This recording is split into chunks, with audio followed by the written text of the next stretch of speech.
We're excited to announce a new experience on CreativeLive. It's called Fast Class. You've told us that you're busy and sometimes it's hard to dive into a full class from start to finish. So essentially, we're now giving you a shortened highlight version of our top CreativeLive classes. You can always dive into the full class with 5, 10, or 15 hours of great content. But now, if you're just looking to focus on a few of the highlights or want to be able to skip quickly to something that really interests you, you can now get a shortened fast class version of that class. We're also thinking this might be able to help you explore a new craft and save time while doing it. This is a great tool to curate your learning experience to help create the life that you seek. So you're probably thinking, great, how do I access this new experience on CreativeLive? That's easy. All you have to do is be a subscriber to the Creator Pass, and then all this is yours.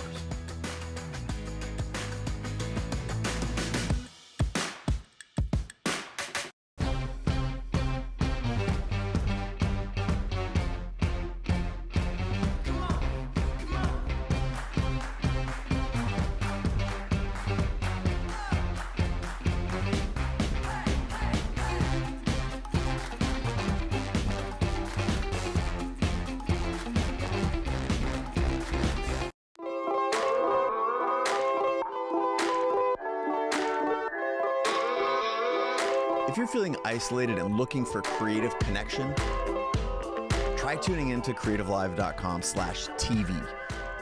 That's where we've got a 24/7 live stream from the kitchen counters. I can do that backlit shot that I really like to do. From the studios and living rooms of many of the world's top creators, where we're doing musical performances, Q&As, cooking shows, virtual book tour events, drawing, spoken word poetry, and more. Life passed me by waiting for an invitation when the world is greater than my nation or my occupation. Be someone you've never been. You feel all that adrenaline, it's medicine. It actually helps me feel like my days are more purposeful. I hope that out of this deep pain will come some collective growth. Dive into CreativeLive TV today.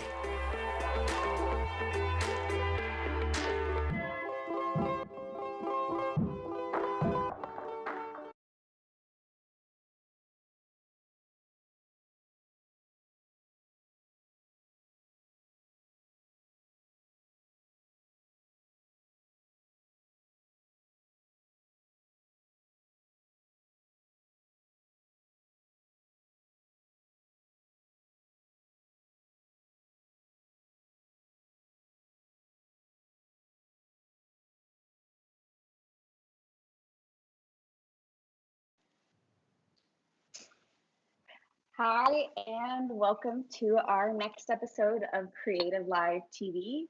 I am Kate Dessa, the host for today, and today I'm excited to say that we're having a little virtual happy hour to kick off the long weekend. We are going to be making cocktails with Elliot Clark. You also know him on Instagram most likely as Apartment Bartender, and we are going to his kitchen in Denver, Colorado. Welcome to the show, Elliot. Thank you. It's good to be here. Appreciate you having me on.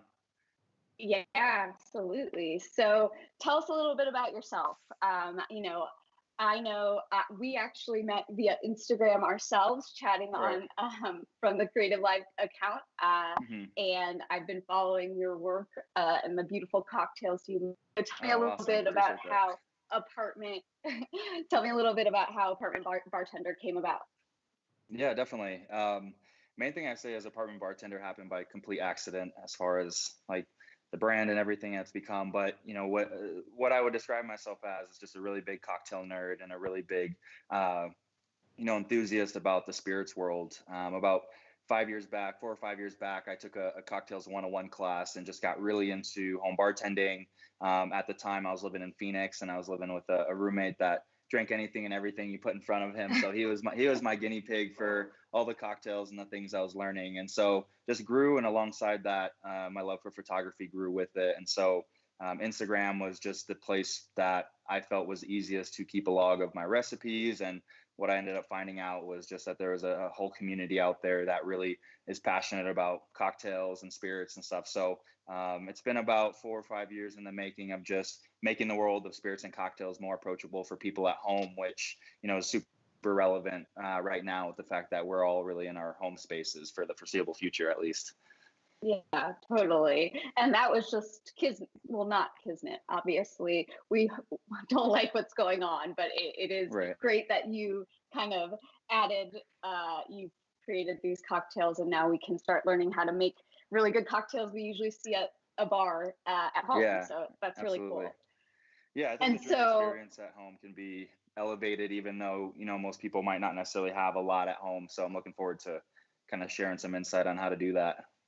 yeah, that's great. And so tell me if, if you were recommending to people what they should have if they don't really have a bar set up at home, what are the few things that, to get you started to have an at home bar, excuse me. Yeah, that's a great question. That's one I get quite a bit, and I think there are a couple ways to approach it. One is that you can approach it from the standpoint of like just really going out and getting what you enjoy drinking, right? So if old fashions are your go-to, or gin and tonics, or if you're a really big fan of margaritas and you just kind of want to set up a little margarita bar on your bar cart, or you want to set up the goods that you need to make an old fashioned or a gin and tonic, go that route. But also too, there's the route of really wanting to dive into home bartending and learn how to make a number of classics. So the thing to think about is you have your spirits, right? Those are like your bourbons, your whiskey, or your bourbons, your gin, your vodkas, tequilas.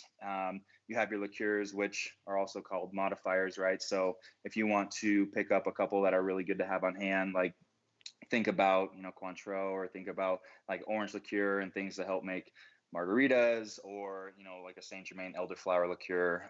So those just help to impart different flavors. So you really have your choice as far as what you want to get, and then just having fresh citrus on hand is really important, like oranges, limes, lemons, and then some sort of sweetener like agave nectar or honey, or just sugar, and you can make a regular simple syrup. So I can dive in a little bit more, but I feel like those are some easy things to have on hand, and you can make a good amount of drinks with that stuff. And tell me a little bit more about, the drink modifiers you were speaking to. What, I think everybody is kind of acquainted with, your whiskey, your vodka, your gin, but what, in terms of modifiers, are you looking for things like bitters, or are you looking for things like cordials? What type of, modifiers do you think is valuable to have? Yeah, great question. So when I say modifier, mainly, so there are some core ones, right? You have like your orange liqueur, your elderflower liqueur. I'm looking at my bar cart to see what else I have down there. Your maraschino liqueur. But essentially, what you want to do is like modifiers just help to impart different flavors. And like liqueurs, for example, are they have usually about a 17 to sometimes 35% ABV. So what they really do is they just help to impart a level of sweetness and then just different flavors. So you have your base spirit that you're using, like your whiskey or whatever. So if you're thinking about it as a plate of food, I like to say spirits are kind of like the meat and the protein. Liqueurs or the modifiers are kind of like your side. And then the bitters are what we call like the salt and pepper of the cocktail world. So they just help to impart really tiny flavors that help to balance everything out. So again, the world of like modifiers and liqueurs is vast. So I think it's really important just to ask yourself, like, what do you like to drink? What are some of your favorite flavors, and kind of take that approach first, because, going into a liquor store and seeing all the bottles on the shelves can kind of be daunting. And, and so I think it's really important just to kind of tune into what it is that you like to drink starting out. Okay, that makes sense. So before we hop in to start making cocktails, I also want to talk a little bit about your initiative, Create Anyway. I know you started this, when COVID hit, and it's been really inspiring to see people like you really encouraging people, even though we're in this strange time where we're confined at home, to create anyways and be creative and find new ways to be creative at home. And obviously for you, that might mean making cocktails, but I know you're encouraging lots of people to do other things too. So I'd love to hear more about that campaign. Yeah, absolutely. So we Create Anyway was started pretty much after pretty much everything after everything started kind of locking down here in Denver. Um, with Apartment Bartender, the majority of my projects and everything were on the road, and so everything for the rest of the year just got canceled and wiped out. And so I was at home. So there's a part of it that was really thinking about, what I was going to do next, and then also too, like, how can I really leverage Apartment Bartender as a platform to create some sort of impact, and a positive impact. Because for me personally, like with Apartment Bartender, I work pretty closely in the spirits world and in the hospitality industry, but I'm not necessarily hired or like employed behind a bar somewhere. But a lot of my really good friends are, and a lot of people that mean a lot to me, and that I'm pretty close with, all were pretty affected financially or in a lot of different ways, whether they were going through, work furloughs and things like that. So we Create Anyway, the concept behind it was launching a digital contest to just inspire people at home, because there are equally as many people that engage in my community that aren't in the hospitality space, but they really care about it. So I wanted to have something that would encourage people to look for ways to utilize their time at home more effectively, but like more creatively. So painting, drawing, baking, cooking, making drinks, like I didn't want to limit it. And then, we encouraged them to submit those. And so we had some awesome brand support. We ended up raising nearly 20,000 for Another Rally, which is an organization that provides immediate financial assistance to people in need in the hospitality space. So, there's hourly workers, line cooks, servers, bartenders, and again, a lot of my friends that were directly impacted by this. So that was a concept, and had an amazing team behind me, helping out with that as well. So it wasn't all just me during this period of time, but, a group of creatives here in Denver that really helped to push this out, because ultimately we just wanted to use, our digital skills to, create some sort of impact, since we couldn't do it in person. Yeah, that's so cool. And that's kind of the same concept as of CreativeLive TV. Our whole world changed as well, and we Right. can't do in real life productions right now. So Right. that was kind of the impetus to us standing this up and coming to you virtually, to the homes and studios of our favorite creators. So Awesome. it's the world is quickly changing, and it's really cool to see people like you finding interesting ways to encourage people to still be creative and find innovative ways to involve themselves and be productive, even though the time is what's going on right now. Yeah, definitely. Yeah, I feel like you just have to, it's like you had mentioned earlier, it's not something that any of us want to be going through, but I feel like since we're in it, you kind of have to find the positive in the things that are going to help provide some mental clarity or mental sanity, through this. And I feel like there's nothing better than creating something and taking an idea and bringing it to life somehow, and putting it out there and sharing it with the world. Because I feel like that's just so important right now. And drinks just happen to be one of my ways of, sharing that creativity with people. So I'm excited to show you guys how to make some drinks. Yeah, and tell me, does a drink that you make for yourself, is it kind of like, for me, when I go and pluck a tomato from my own garden, it tastes that much better because I grew it? When you make cocktails, does it taste that much better because it's your own piece of art? Yeah, yes, and yeah, I guess so. I mean, it's one of those things too that even if it tastes bad, you're gonna drink it, right? So Yeah, you can pluck a tomato from your garden. The tomato might not necessarily be good, but because it's from your garden, it's good. No, but I for me personally, like especially when I'm home, I really just like to enjoy spirits neat, or like I really like, simple, low ingredient cocktails. But yeah, I feel like if I could toot my own horn, drinks are definitely my thing, and so. I always take pride in some of the things that I do, because for me, the way I view cocktails and spirits is, similar to how I perceive like a chef to view food, right? It's very, it's just kind of a way of expressing myself. It's art in my opinion, especially from everything from the build to how you garnish it, and then that moment of, sharing that with your friends and your family and stuff, because you really can create some pretty awesome community and camaraderie around a good cocktail. So that's what I really love about it. All right. Well, then I think that's what we should get started doing. And start building a community of people learning how to make cocktails. Perfect. Perfect. So the goal today is just to showcase two cocktails that are one really easy to make at home, especially when you don't have a lot of ingredients on hand. So before we dive into that, I want to run through some just basic tools of the trade, right? Things that are important to have on hand, when you're making drinks, because typically we might have like a mason jar, we might have, a wooden spoon or a wooden ladle spoon that we can use as a muddle and stuff. But similar to any creative profession or any profession, like you want to have tools that make your life a lot easier. So I'm going to run through those really quickly. And for those tuning in, if you want to hop on Amazon or hop online and pick up some of these things to make more cocktails at home. But starting off with the basics, right? You have your cocktail shaker, which is used for shaking cocktails. I know, crazy. You have your mixing glass. Mixing glasses are used for stirred cocktails, because when you're making a cocktail, it generally falls into one of two camps, right? It's shaken versus stirred. So a mixing glass is a really good one to have on hand. Alternatively, if you don't have a mixing glass, you can use a pint glass. Those work really well. And again, otherwise you can use a mason jar, or you can even use your cocktail shaker, the tin. But essentially, you just want to have something that you're able to stir the cocktail in. A bar spoon is also great to pick up. The reason bar spoons are great to pick up is just the way that they're built. So when you're stirring cocktails, it just allows you to glide the spoon on the outside of the glass, kind of in between the ice and the glass. What you don't want to do is take a kitchen spoon. You can, if that's all you have. I would use something a little bit more straight, like a straw, just because, again, it just helps to stir better.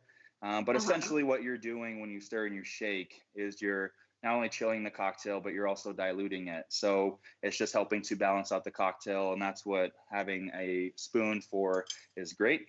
And then you have your strainer. Now, there are multiple types of strainers that you can use. There's a julep strainer, there's a hawthorn strainer, and then there's a fine mesh strainer that I use. If you were to only pick up one, I would advise getting a hawthorn strainer, just because you can use this both for stirred cocktails, when you're straining out, or you can use it for shaken cocktails. And the way hawthorn strainers are set up is it has a gate on it. And so what that does is it just holds back solid ingredients, right? So like your ice, or if you're making a mojito, or if you're making some sort of cocktail with muddled blackberries and you want to hold back the remaining solids, you can flex that gate. And so it just, again, holds back solid ingredients. So, and then the last thing to really keep on hand, or that you should pick up, is what's called a jigger.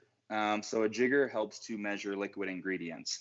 And the way that they are set up, so this one is 1 ounce on this side, this one is 2 ounces on this side.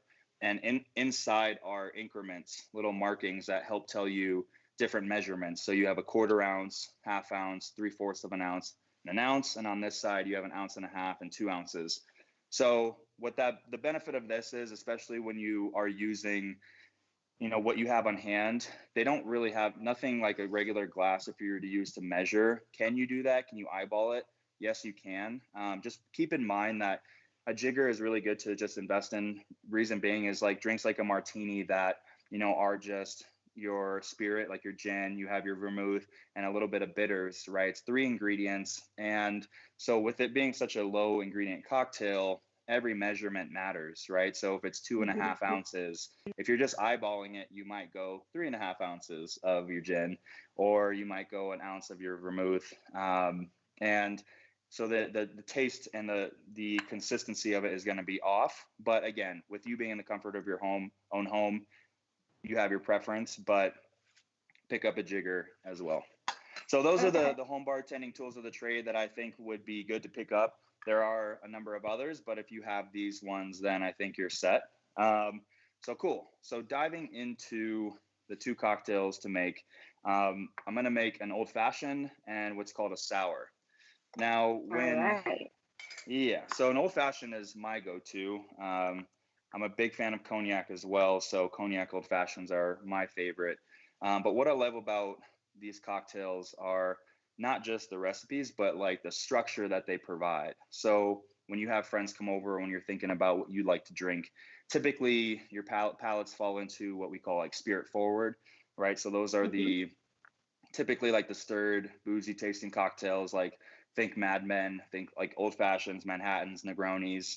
On the other side, you have citrusy and then refreshing, right? So you have your daiquiris, your margaritas, and then you have your, Tom Collins or your champagne cocktails with bubbles. So think things more again, citrusy and refreshing. And so it's good to have these two recipes on hand. And so I'm going to give two ratios to keep in mind, and I'm going to explain them. The first one to keep in mind is 2 quarter dash dash. So what I mean by that is it's going to be 2 ounces of your spirit. It's going to be a 1/4 ounce of your syrup and a dash of your bitters and another dash of your bitters, right? So that's the build for an old fashioned, 2 quarter dash dash. And then the other one is 2-1-1. All right, so I'm going to go and dive into that. So it's 2 ounces, 1 ounce, 1 ounce. So that's the build for a sour. And again, I'm going to explain that. So let's get started making the old fashioned.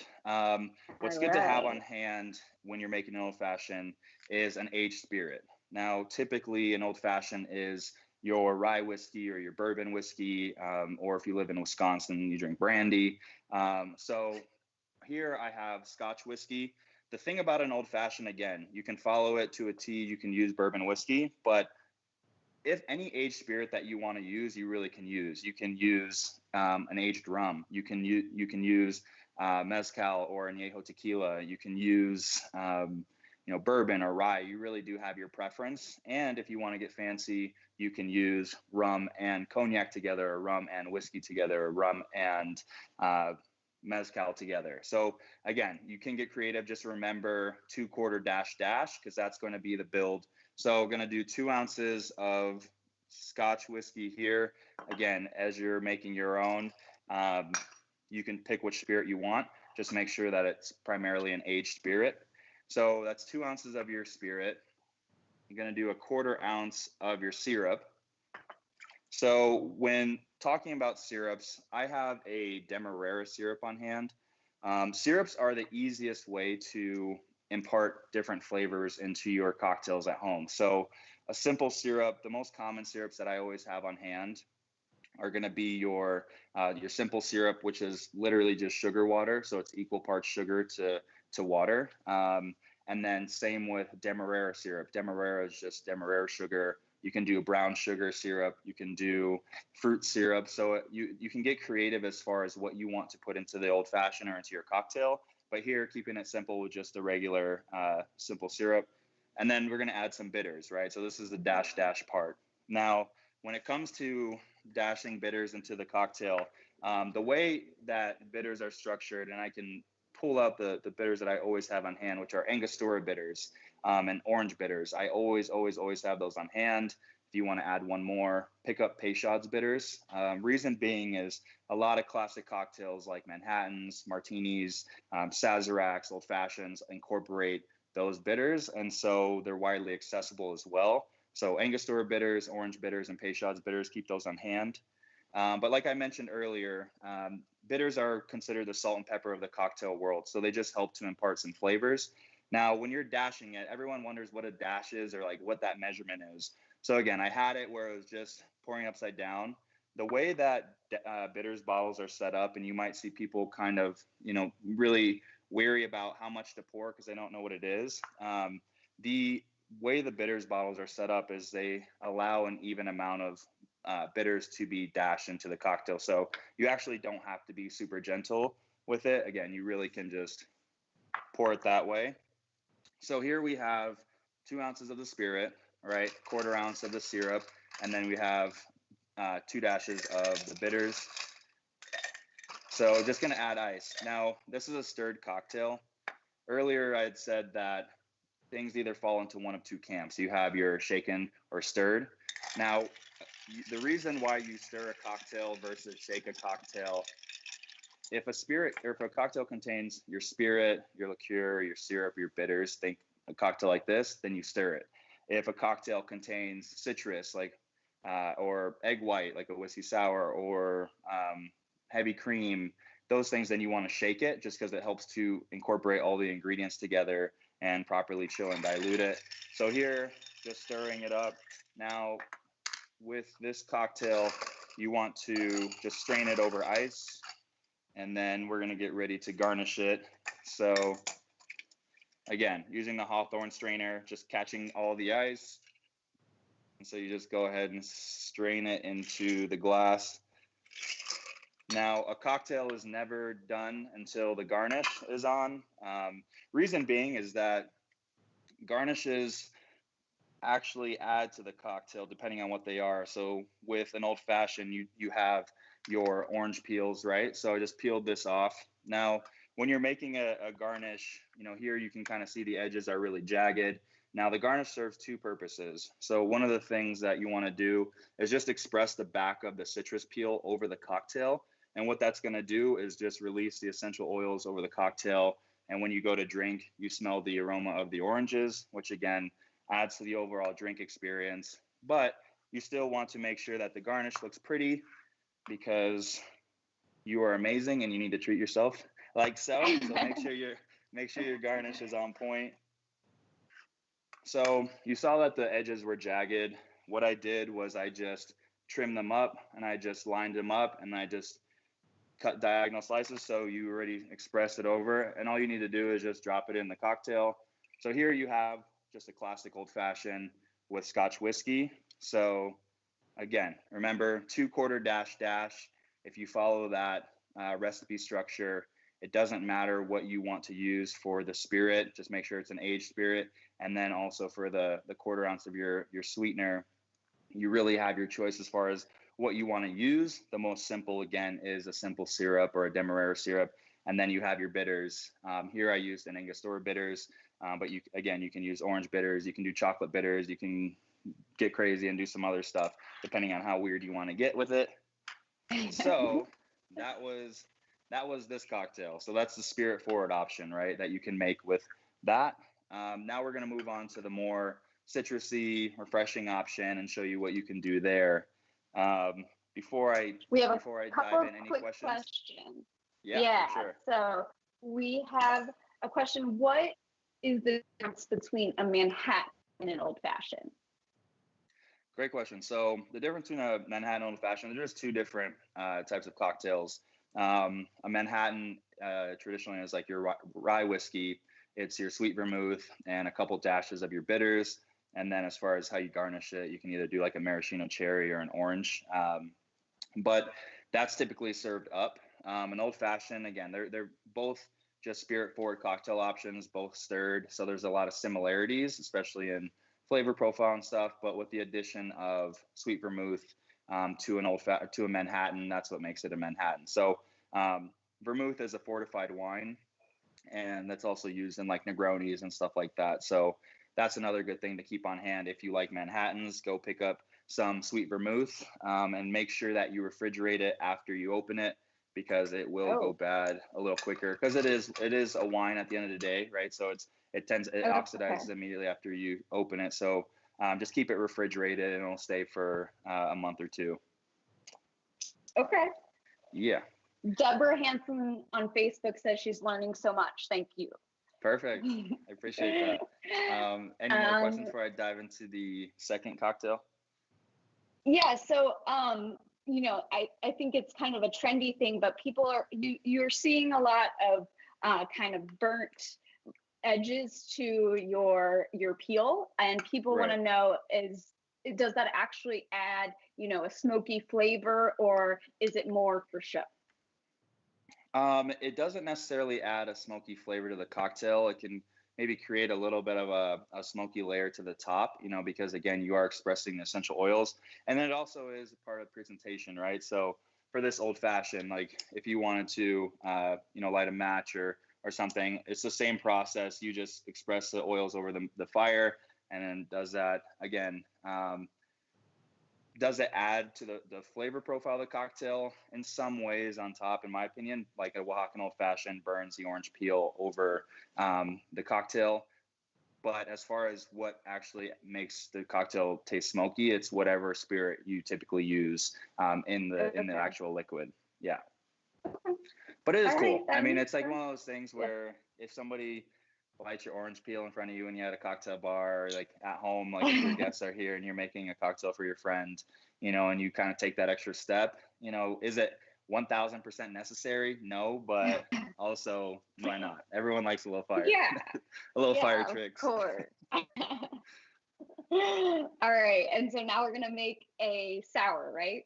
Yeah, perfect. So again, so we with the old fashioned 2/4 dash dash was the structure. With the sour cocktail, you just want to remember 2-1-1. So that's 2 ounces of your spirit, that's an ounce of your citrus, and that's an ounce of your sweetener. Now, when you're thinking about this, here you can use pretty much whatever spirit you want. If you like vodka, you can use vodka, gin, tequila, mezcal.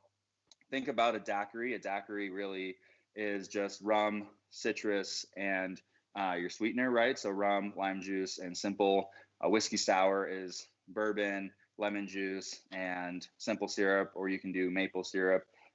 So a margarita, same thing. Tequila, you have your triple sec, but your orange liqueur, and you have your lime juice and a little agave if you want to add that as well. But if you really notice, like most of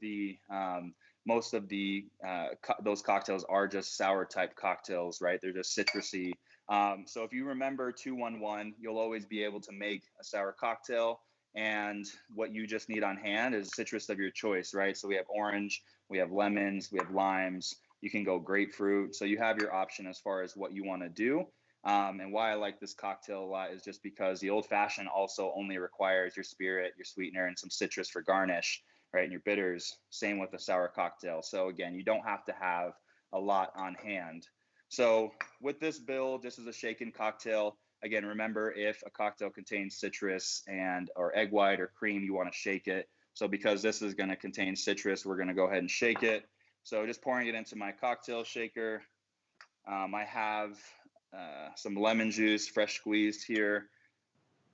Just a pro tip, or semi-decent pro tip. When you're at home, always use fresh citrus. Really, really would avoid buying like the lime juice in that little lime bottle, or just juices that are kind of pasteurized. It might be good if those are good if you're, maybe if you're doing things in batch, but for the time being and if you really want the most quality out of your cocktails at home, it's best to use fresh citrus. So here we're just going to add an ounce of lemon juice, and then we're going to use the same syrup that we used for the old fashioned, just a Demerara syrup. Now I'm doing an ounce here.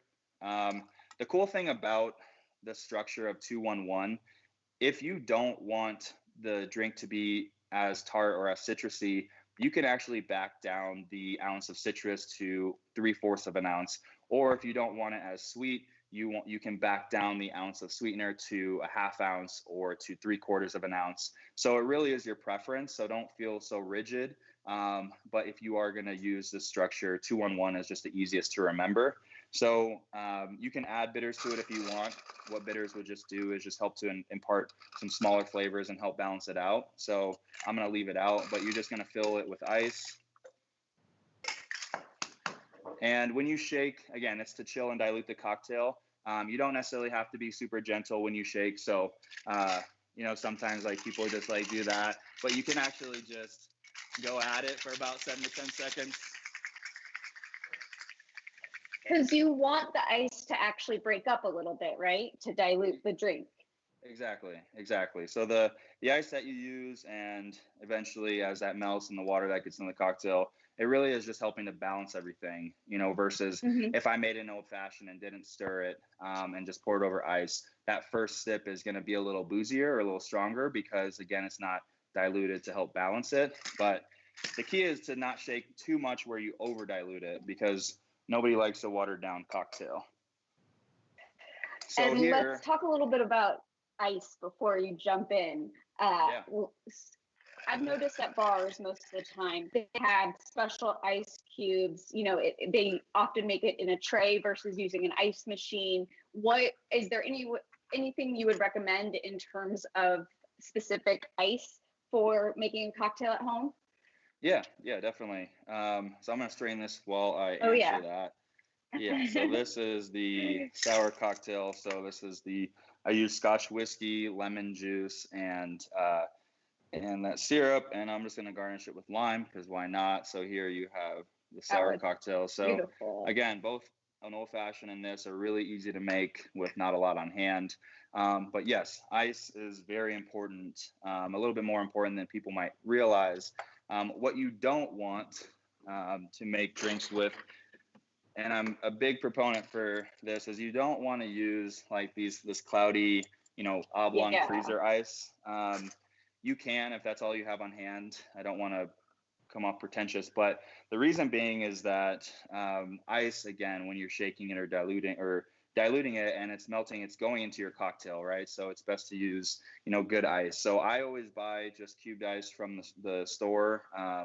I like using that for mixing and then even for cocktails. I also think it looks a lot better. I do have a couple ice molds that produce some clear ice, but when you hand the drink to your friend, it looks so much better. When you make it for yourself, it looks so much better as well than just putting it on the freezer ice. And it'll do two things. One, because typically cubed ice is slower to melt, or if you use like a clear cube in your cocktail, it's slower melting, right? So with the fact that it's clear, it just has less impurities in it or no impurities, so it melts at a slower pace, which means that it maintains the integrity of your drink more. But also too, when you're making a cocktail, presentation matters, just like the garnish and everything. So you don't want to take the process of making a really awesome drink and then pouring it on that ice, which melts a lot faster and just is gonna lead to a watered down cocktail. So that's kind of like the mindset behind it. It's aesthetics as well as quality, but again, if it's the last resort or if it's what you have, then definitely use what you have on hand, because I don't want to discourage anybody from using that if that's all they have. Okay. Yeah. That makes sense. Let me try this and see if this is any good. Yeah, it looks good. It's a beautiful cocktail. Thank you. Yeah, came out awesome. Nice. Yeah. So I think a lot of people didn't realize that, like, a margarita, a sour, what's a sour version, or the name for a sour version with gin? Like, all of those are really essentially the same recipe or proportions, just different names. Yeah, exactly. So gimlet for gin, I think it's like lime juice, gin, and your simple syrup. So, I mean, it really is just the same cocktail. Margarita is slightly different with the inclusion of a liqueur, right? An orange liqueur, which is your modifier. But, essentially they're all the same cocktail. And what it is, just like something to hit on those citrus notes, because again, not everybody likes, there are a lot of people that aren't really into Manhattans or old fashions or Negronis or stirred and boozier cocktails. They're perceived to be boozier just because you can taste the spirit a little bit more. Whereas in a cocktail like this, you have citrus to really cut through a lot of the spirit, and then you have a little bit more syrup, so you don't necessarily taste the spirit as much, which again, a lot of people don't want to taste the alcohol or don't want to taste the booze.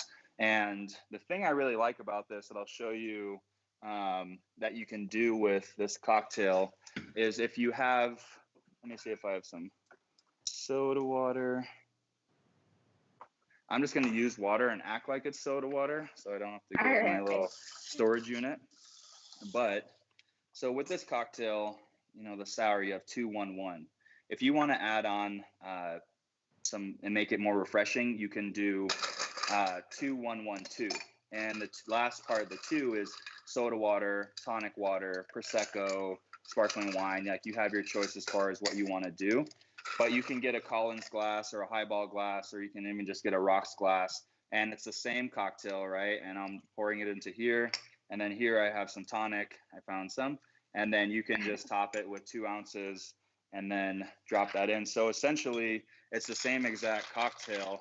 It's just with the addition of soda water or tonic water or anything that you want to help impart some flavor. That's my roommate. You're making him want to make a cocktail, aren't you? He's one for the camera, so when it's on, he always tries to find a way to sneak in there. Quarantine.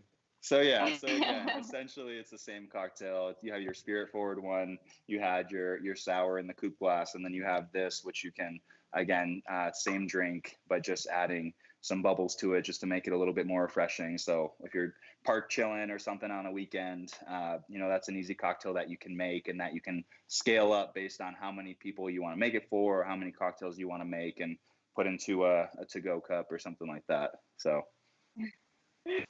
Nice. Yeah. All right. Well, we have a few more questions coming in. We have people watching from all over, and Awesome. it looks like Roger has a question. His friend gifted him some Jack Daniel's honey bourbon, and he Nice. thinks it's way too sweet. So Right. he was wondering if you had any recommendations on how to make it a little less sweet and palatable for him, or just in general, how do you make something that has a little sweetness? What would you Right. recommend if you're trying to mellow it out a little bit? Yeah, that's a great question. So I don't think I've had the honey one, but essentially, if it's too sweet, I'd imagine that they're drinking it neat. But if you want to use it in a cocktail, so for example, if you're using it, I think that kind of cocktail or that kind of spirit would be really good in like a whiskey sour, right? Because you think about honey, you think about lemon juice going really well together. And again, syrup or the citrus would help to cut some of that. Or if you do use it in an old fashioned, what you can do is you can actually do a split base, right? So I had mentioned that's 2 quarter dash dash. The 2 ounces can actually be split. So you can do an ounce of the Jack Daniel's honey, and then you can do an ounce of like an aged rum or an overproof rum, or you can do a higher proof bourbon. And so you can actually use 2 different spirits as for the 2 ounces. And so that'll just help to balance out some of the sweetness. And I think, so I would recommend trying that out because maybe it just needs a little bit of a higher proof with it to just give it a little bit more of the backbone. But as far as drinking it neat, if it's a little too sweet, maybe add some Angostura bitters to it because it'll just help to curb some of that, but not too many. But yeah, that's what I would recommend. Okay. Big fan And of you've Jack Daniel's mentioned a too, so couple good one. you mentioned a couple times that you might want to mix 2 different liquors together, like in this case, rum with the Jack Daniel's honey bourbon. Right. What are, would you ever mix a vodka and a bourbon? What are your kind of go-tos if you're going to mix 2 liquors together? Yeah. So I do aged spirits with aged spirits. So all spirits, right, they pretty much come from the ground, right? So rum, you have like produced from like molasses or fresh sugar cane.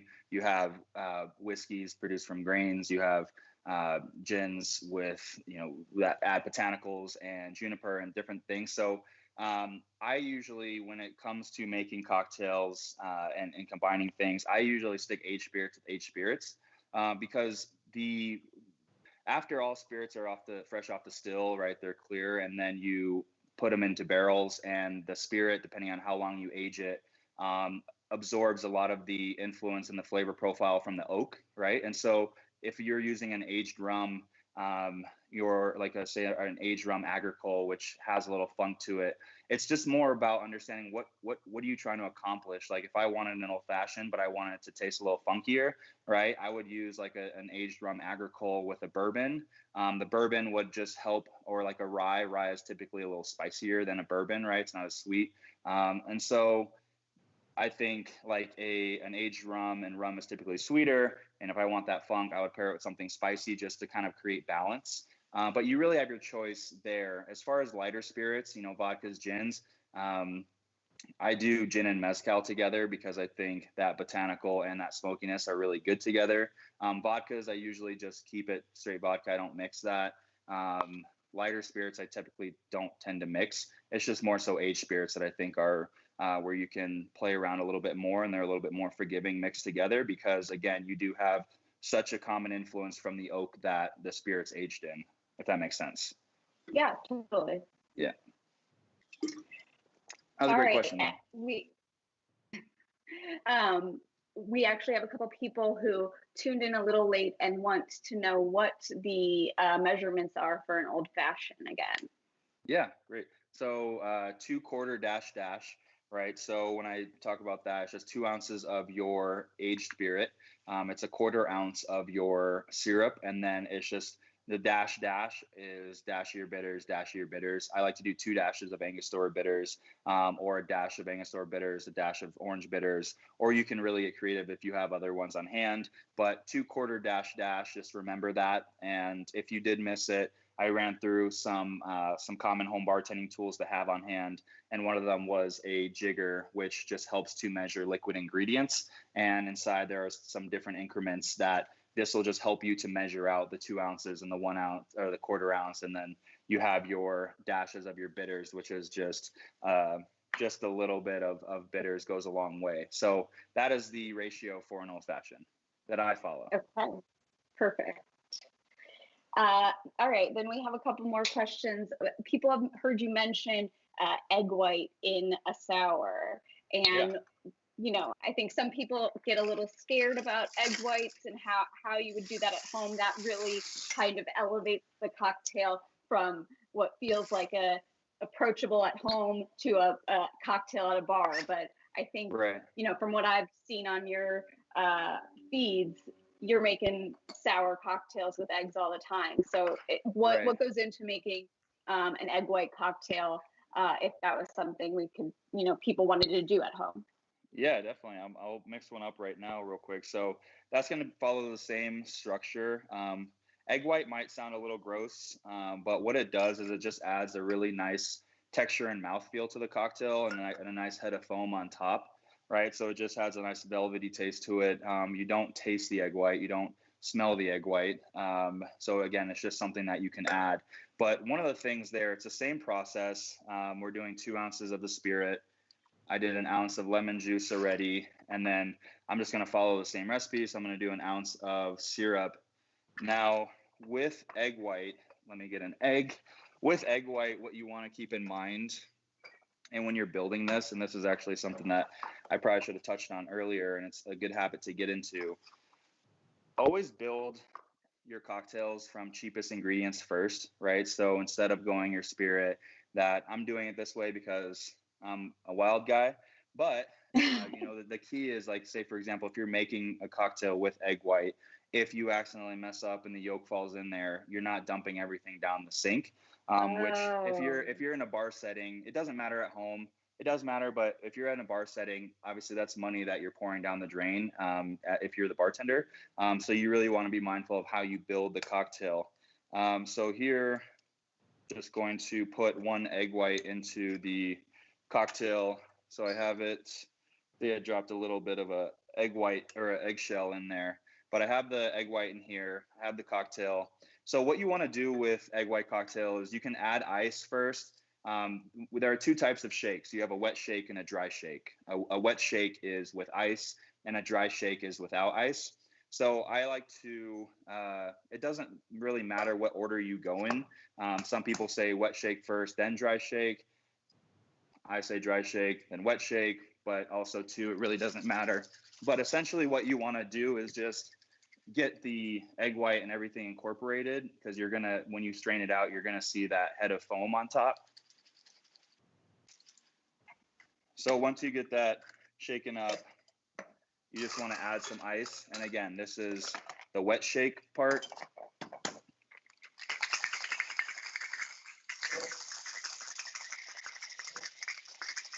And a little tip, when you're making egg white cocktails and you have a party, or back when we had parties, and as we venture into the new world and as we have friends over, it's not a really good cocktail to batch in large amounts, again, because it has egg white in it.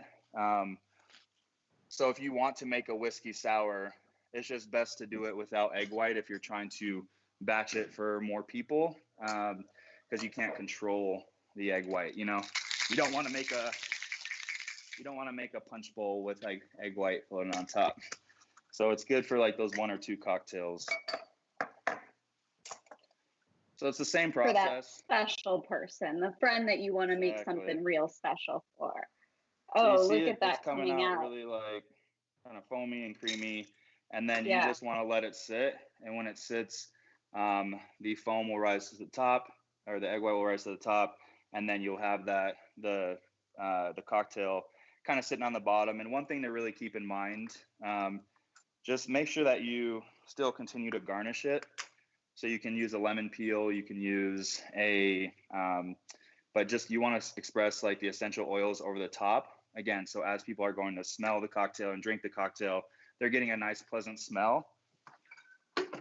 And then what's really good to keep on hand as well are like fresh herbs. Fresh herbs are really great if you want to incorporate them in your cocktails, especially as a garnish. So here we have some fresh rosemary, and you can just. Oh, look at that. So there we have a Scotch sour with the Scotch, lemon juice, your syrup, and then just a sprig of rosemary on top and egg white. So you see it just gives it that nice layer of foam on top. Yeah, but essentially it's the same cocktail as this one, and it's the same cocktail as this one with the soda water added on top, or same build. It's just different application. Totally. And tell me, when you put the egg white in and you're shaking it, are you using any sort of different technique in your shake at all, or is it the same shake that you would do if there wasn't an egg white in there?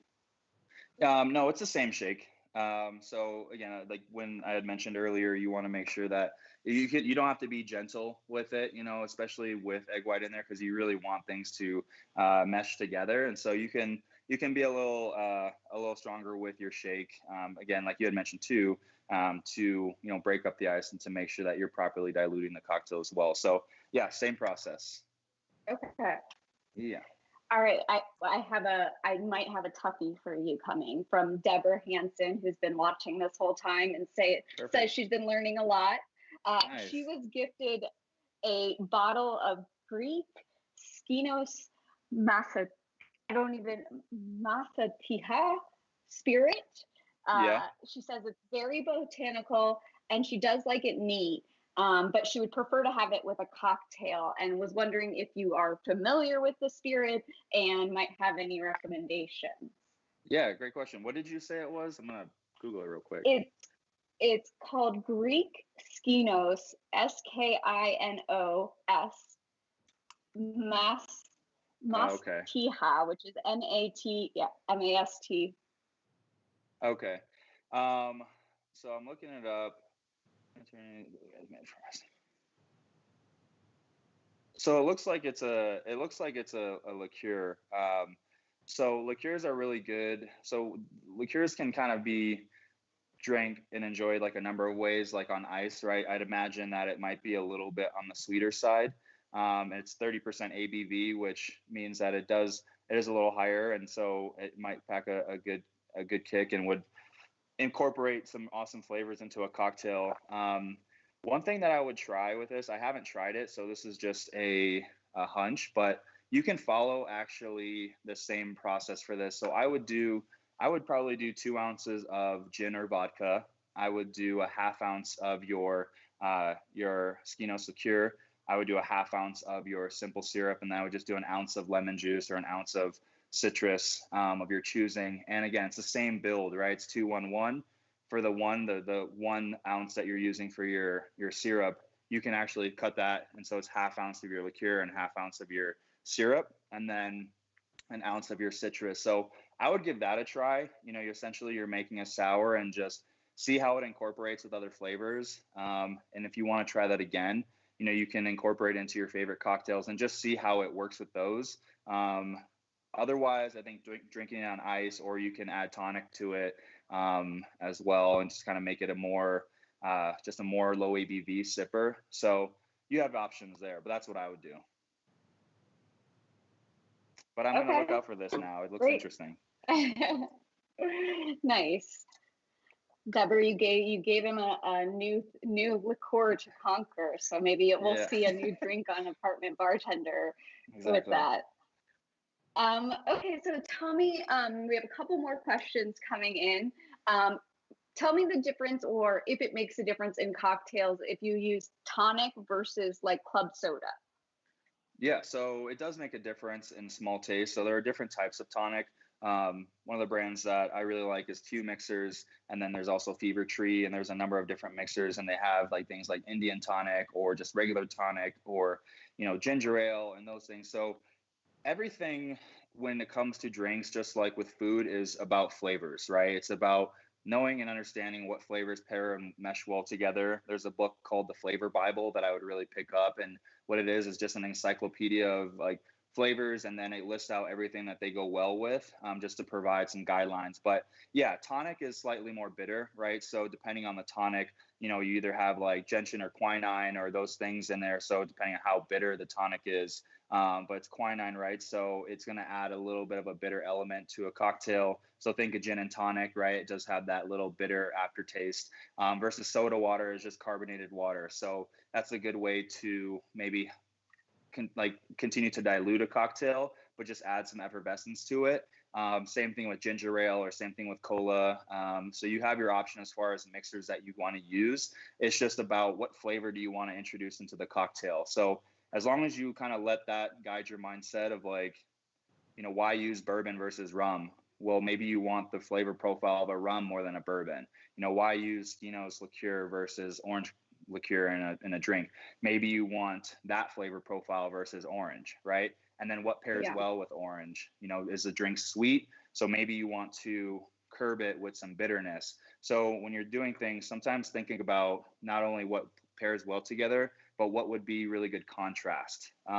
So I always let that kind of guide my mindset. But yes, they are going to come with different tastes, but essentially you're just adding some bubbles to it. Okay, that makes sense. Yeah. All right. Well, we only have a few minutes left with you, and people want to know, what is your go-to cocktail? Yeah. When you're at home. Old fashioned is definitely my go-to. I mean, it's just so easy to mix up. It's just, a 2/4 dash. And then you can also, what I like to do is I like to make, 5 or 6 at a time, and then just put them in a little bottle. And so I just keep it in the fridge. And so I just have it batched and ready to pour up. So I don't have to do any of the legwork. But I'm a big fan of cognac. Cognac is just a great base spirit. And so it just adds a really nice soft touch to a cocktail. Big fan of bourbon. Bourbon old fashions and stuff, but I think there's nothing like cognac. So a cognac old fashioned is my favorite. And with the syrup, I do a spiced demerara syrup. So I add in some cinnamon sticks and some cloves and some different winter spices into the syrup, and just add some nice flavors and stuff. So that is 1000% what I drink on the regular here in the apartment. Nice. That sounds that I could go for one of those right now. So I might have to take, when we sign up, I'm going to have to go use these instructions, put them to good use. Yeah, please do. All right. Well, so remind everybody where they can follow you. You're making all sorts of beautiful cocktails all the time on Instagram, but are there other places people can follow you, or if you want to speak to We Create Anyways a little bit more again, and tell people to follow along there? I think people want to engage with you and keep in contact with you.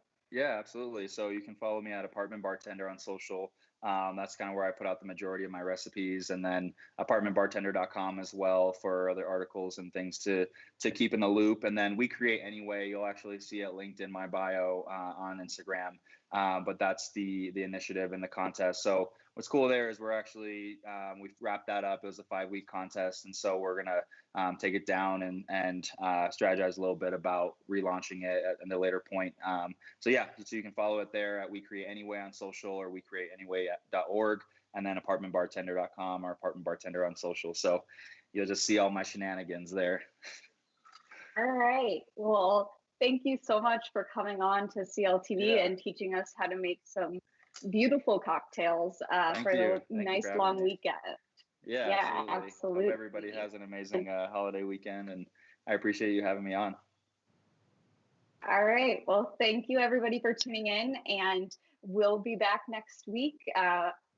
Tuesday, actually, we're taking a little break from CLTV for Monday, so expect to see us back on Tuesday on CreativeLive.com/TV, and I hope to see you all again soon.